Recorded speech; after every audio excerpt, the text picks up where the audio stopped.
Masa kecil saya nggak pernah kurang, Pak. Apa saya minta pasti ada. Beneran demi Allah, nggak pernah kekurangan. Demi Allah dulu. Apa yang saya minta, Mama pasti sediakan. Saya minta ini, pasti dibelikan. Nggak pernah yang namanya kekurangan.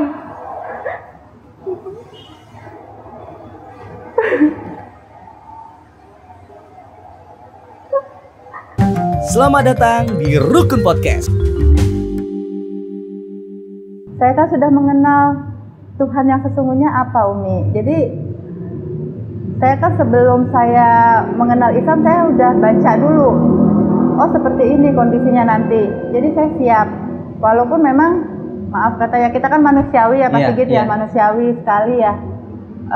Terkadang adalah masukan dari kiri kanan, balik aja, lu kan punya keluarga ada, kok lu mau sih susah gitu kan? Gitu.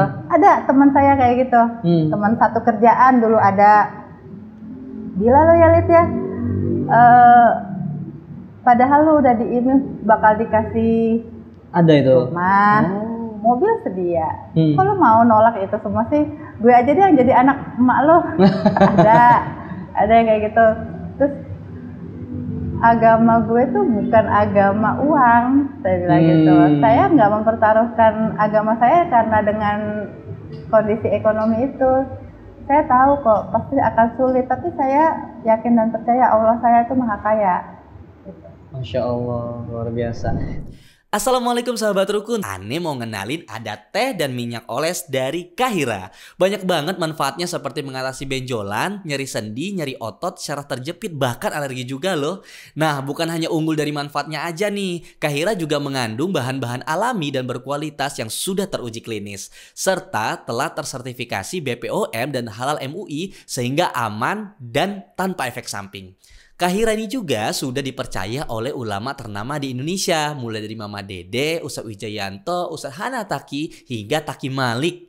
Kahira juga sudah memiliki ribuan testimoni dari customer yang sudah merasakan manfaatnya. So, buat teman-teman yang ingin menghilangkan benjolan atau memiliki keluhan serta nyeri sendi ataupun syaraf terjepit, bisa banget loh pakai Kahira ini.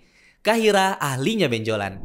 Tapi memang sebenarnya sebagai umat muslim, Bu Lita, itu sudah dijelaskan di Al-Quran bahwasanya kita tuh akan diuji, kekurangan makanan, kesulitan, bahkan kekurangan buah-buahan, sehingga itulah menjadi tolak ukur kita. Apakah kita itu teguh, apakah keyakinan kita itu kuat, apakah kita itu memang menghamba pada dunia atau justru kepada Allah Subhanahu wa taala. Jadi ya justru itu yang sudah Ibu Lita tahu ya sebelum akhirnya syahadat ya waktu itu ya. Dan alhamdulillah ya 14 tahun struggle ini. Tapi kalau misalnya sekarang nih Bu, ada lagi yang nawarin seperti itu, kira-kira goyah nggak ini? Oh, ada ya? Ada. Oh, ada. Ada, walaupun sudah 14 tahun. Masih ini ya? Ada, banyak. Tapi gimana jawabannya? Saya enggak. Saya ada yang mau membiayai hidup saya sama anak-anak saya, tapi saya bilang saya nggak langsung mengutarakan enggak lah gitu. Cuman saya banyak diam. Saya lebih banyak sekarang nggak mau vokal sih Pak Sigit ya, karena saya belajar untuk memperbaiki diri. Betul, memperbaiki diri dulu. Karena kan kalau kata kebanyakan umumnya, mu'alaf itu seperti bayi baru lahir. Bersih dari dosa. Bukan berarti saya selama 14 tahun saya pasti adalah berbuat dosa. Saya mengakui saya pasti banyak aja kesalahan saya gitu ya. Di sini saya mau banyak berdiam diri dalam artian saya membenahi diri saya dulu. Baru nanti saya akan kasih ke mereka yang melihat, oh si Lita sekarang ternyata seperti ini. Yang dari 14 tahun lalu sudah mualaf dari Islamnya sampai sekarang, oh ternyata dia ada kebaikan dalam dirinya. Saya pengen yang seperti itu Pak Sigit. Bukan ayo ikut masuk Islam kayak gini, enggak. Saya nggak mau itu. Jadi insya Allah nggak akan goyah ya terhadap hal seperti itu ya. Masya Allah. Karena itulah luar biasanya.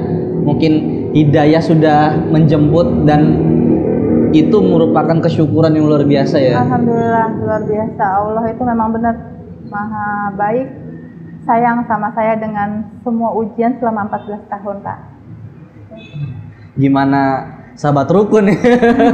Mungkin ya tadi, bahkan kalau misalnya saya mendapat ujian yang seperti Bu Lita belum tentu sanggup sih Bu. Jadi kan Allah pasti memberikan ujian itu sesuai dengan kesanggupannya masing-masing gitu kan. Betul. Tapi kalau dari saya pribadi aja merasakan luar biasa sih perjuangannya itu. Saya pernah cuma pegang uang 5.000. 5.000 apa 2.000 ya? 5.000. Tapi benar ya Pak, itu matematika Allah itu yang katanya memberikan satu akan dikembalikan beribu-ribu kali lipat. Nah maksudnya 5.000 itu apa itu Bu? Jadi saya cuma pegang uang 5.000 itu di dompet. Itu sama anak saya itu berdua. Anak saya pengen minta jajan, Ma jajan. Terus saya pengen nangis. Beneran. 5.000 saya, aduh ya Allah, anak pengen minta jajan gitu ya. Belum gajian dong. Gajian honorer tuh. Berapa gaji honorer? Ya kan, udah tahu lah pasti rata-rata ya. Guru honorer tuh gajinya berapa saya pasti udah tahu. Ma jajan. Iya nak, mau jajan apa? Terus habis itu saya bilang, saya lihat tuh anak-anak di luar sana ya, di pondok ya. Ya Allah, mereka berlarian. Tapi kok ya bahagia gitu dalam keadaan mereka yang kalau perlu aku pengen jajan ini, namanya anak-anak ya. Iya, iya. Saya kan udah pernah ngerasain masa kecil ya, saya merasa masa kecil saya nggak pernah kurang Pak. Apa saya minta pasti ada. Beneran demi Allah nggak pernah kekurangan. Demi Allah dulu. Apa yang saya minta Mama pasti sediakan. Saya minta ini pasti dibelikan. Nggak pernah yang namanya kekurangan.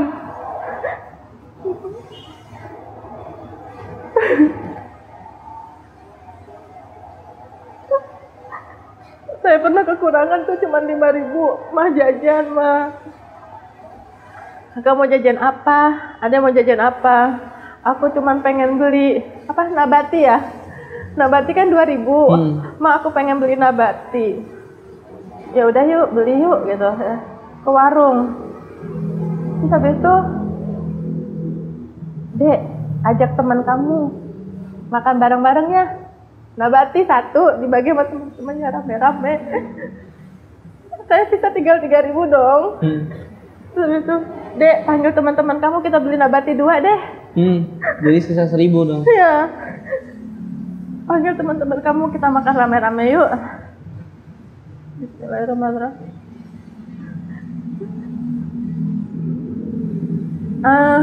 Anak saya itu bahagia banget, berbagi itu bahagia banget.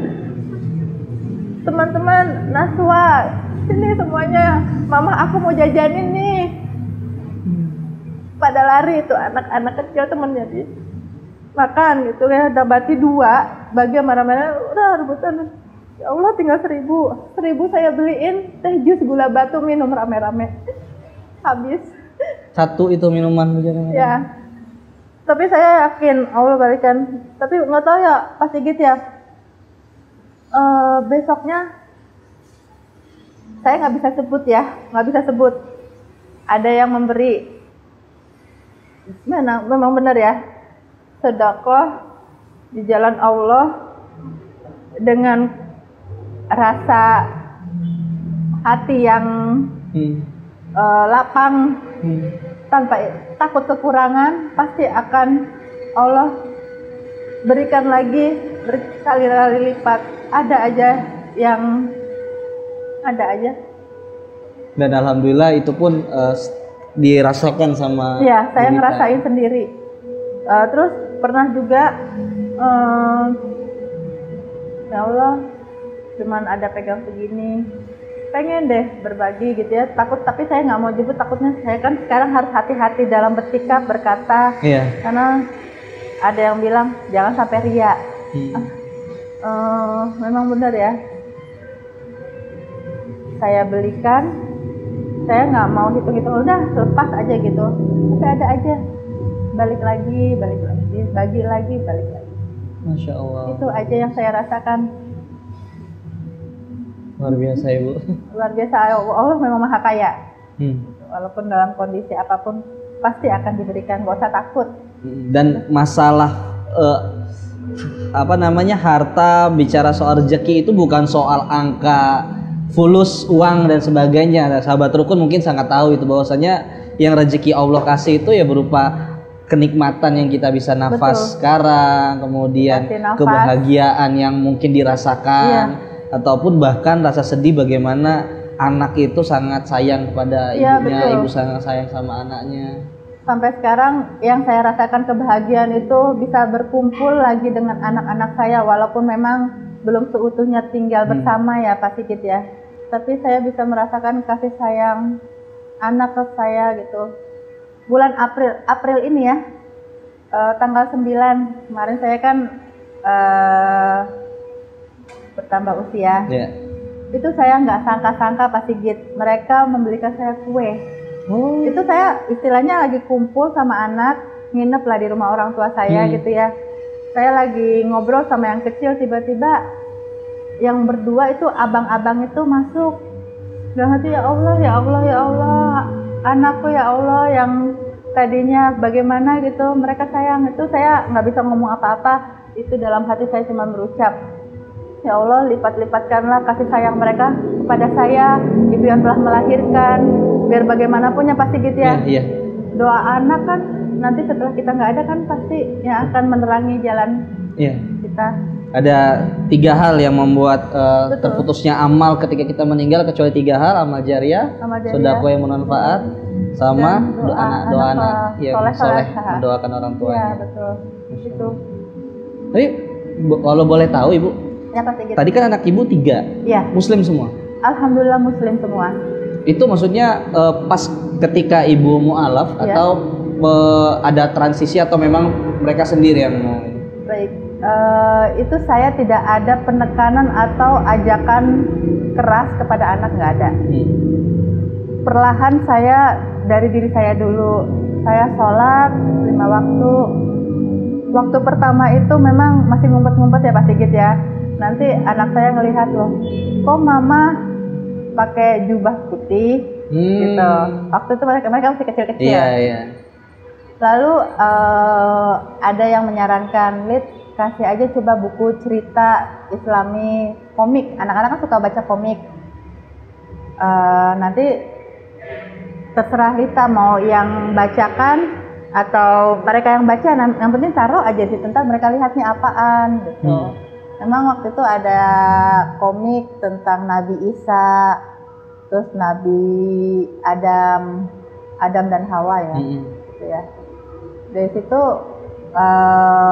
saya sempat sih masukin cerita, Bang, abang-abang, Mama pengen cerita sedikit nih. Tentang apa, Ma? Tentang buku cerita ini gitu. Saya cerita sedikit sekilasnya, habis itu saya taruh karena kan mereka sudah bisa baca sendiri. Mereka baca sendiri. Tahu-taunya nggak berapa lama ya, ada sekitar setahun saya setelah mualaf. 2010 berarti ya? Iya, 2010 anak-anak bilang, Ma, aku mau ikut Mama. Ya udah, alhamdulillah saya ajak mereka untuk syahadat.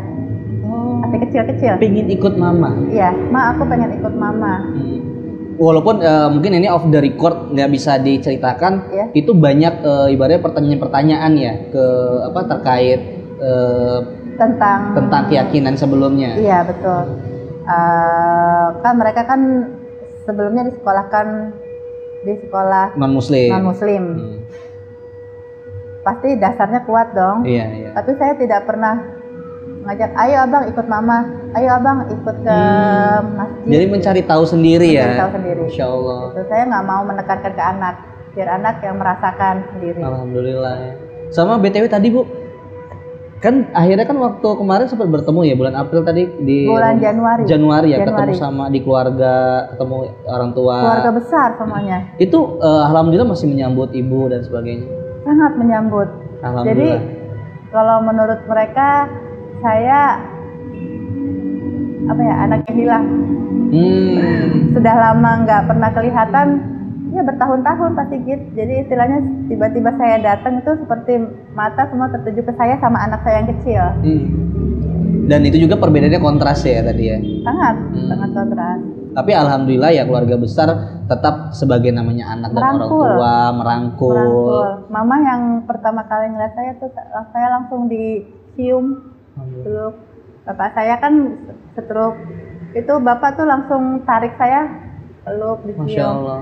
Itu yang terasa hangatnya keluarga saya yang dulu yang hilang, itu saya rasain lagi waktu itu. Artinya memang mungkin keyakinan berbeda, tapi yang namanya hubungan anak, orang tua, keluarga ya itu sama aja ya Bu ya. Betul. Tetap dirasakan, itulah guyup lah karakter orang Indonesia, rukun.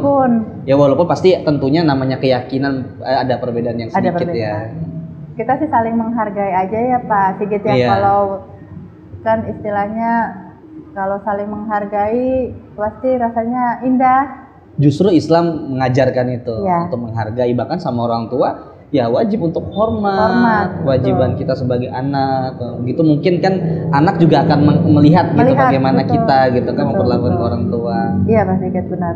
Insya Allah luar biasa nih Ibu perjuangannya. Nah Ibu kan baru-baru ini sekarang ya mau mulai belajar ya, ibaratnya lebih dalam lagi lah. Betul. Apa ya kesulitan belajar ketika lagi mendalami agama ini Bu? Ngajinya kah? Atau belajar apa? Kan kita belajar huruf ya Pak Sigit ya. Hijaiyah. Kalau anak-anak kan mungkin mereka kan masih mudah untuk mengingat ya. Belajarnya masih fresh lah dibanding dengan kita yang udah dewasa, pikiran kemana-mana bercabang. Jadi wajar lah ya. Jadi itu yang dinamakan istiqomah. Jadi saya pengen istiqomah belajar. Jadi saya sudah ada tempat pembinaan belajar. Namun kan sempat vakum karena bulan Ramadan, libur dulu ya. Itu saya belajar sendiri secara online. Online. Dari handphone, walaupun handphone saya ya minimalis. Bisanya cuma WhatsApp dan Facebook, cuma itu aja. Jadi saya manfaatkan Facebook itu Iqro online. Jadi itu benar-benar saya belajar Iqro online. Dan yang kedua saya belajar dari anak saya. Belajar dari anak? Iya betul. Anak saya kan sekolah di sekolah dasar Islam Terpadu.